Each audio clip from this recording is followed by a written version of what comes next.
అంతులేని ఆనందము ఎక్కడున్నది, అంతరాత్మ అంచుల్లో దుఃఖమున్నది.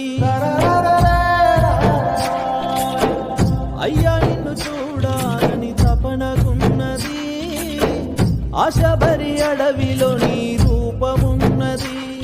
ఈ చిన్ని జీవితానికెంత శాపము, ఒకసారి కనికరించు నిండు భాగ్యము. ఏ నాటిదో కల తీరకుంది లోపల, నా ఇంటి గడప కాడ కాపలా. నా కళ్ళ ముందల కనిపించే స్వాములా, చూసి తల్లడిల్లిపోతినీలా. ఓ అయ్యప్ప కనికరించవా, నీ దీక్ష చేయగా నీ పూజ. Download ShareChat.